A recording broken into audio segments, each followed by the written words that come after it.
Everyone, इस video में बात कर लेते हैं कैस्ट्रॉल इंडिया की। क्विकली एनालिसिस देख लेते हैं। चैनल को लाइक एंड सब्सक्राइब करना मत भूलिएगा। तो आप नोटिस कर रहे होगे कि फ्राइडे के सेशन में 2 से 2.5% का ड्रॉप था।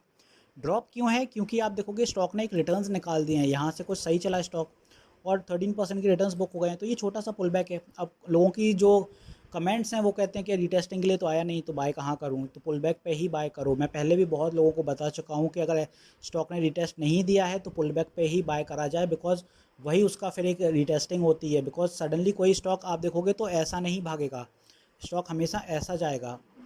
तो ये जो एरिया है ना, ये पुल बैक्स होते हैं, यहीं आप बाय करिए। बिकॉज पुल बैक पे बाय होता है तो एक मोमेंटम मिलता है स्टॉक को, फिर आगे जाता है।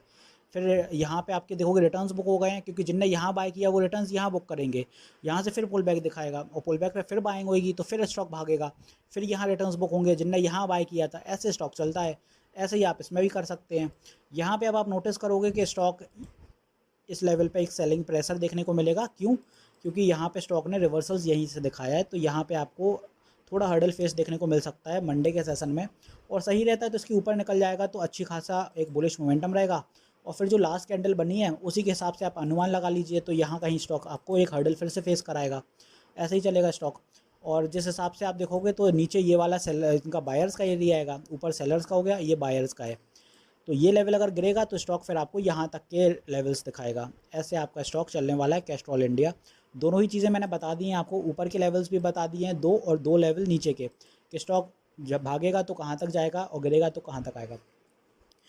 उससे भी बड़ी बात यह है कि स्टॉक में अभी रिसेंटली ब्रेकआउट हुआ है तो स्टॉक सही चल रहा है। ईएमए क्रॉस में बहुत गैप है, आरएसआई में भी काफ़ी गैप है। तो अभी आप देखोगे स्टॉक को यहाँ तक की रैली करनी है। ये वो लेवल है जहाँ ट्रेंड लाइन पे एक हिट देगा ना, तब स्टॉक के थोड़े रिवर्सल्स ज़्यादा दिखेंगे। क्यों? इसलिए क्योंकि यहाँ से आप देखो स्टॉक ने हिट दिखाया था तो नीचे आया, फिर यहाँ गया, फिर नीचे आया, फिर यहाँ गया स्टॉक, फिर नीचे आया, और फिर यहाँ से और ज़्यादा नीचे हो गया। तो ये जो मेन ट्रेंड लाइन है ना, यही है। इसी के साथ ही चलना पड़ेगा आपको।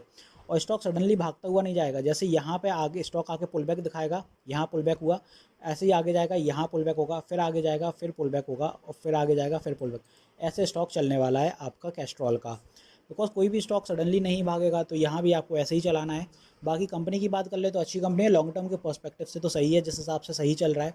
डिविडेंड में भी स्टॉक ने दे दिया है 3 रुपये का, जो 30 अगस्त में आपके अकाउंट्स में आ गया होगा। और रिजल्ट्स की बात कर लें तो जो इनके रिजल्ट्स हैं, रेवेन्यू वो 12.67 के रहे हैं, और जो सरप्राइज है 6.7 मिलियन का रहा है। तो रिपोर्टेड इनका 13.33 हो गया, और एस्टिमेट इनके 12.67 के थे। तो उसमें प्रॉफिट ही है, कहीं ना कहीं अच्छा खासा प्रॉफिट है, इसलिए बुलिश मोमेंटम है। देखोगे यहाँ रिजल्ट आया था, यहाँ से थोड़ा सा पुल बैक था, उसके बाद अच्छा निकला है स्टॉक।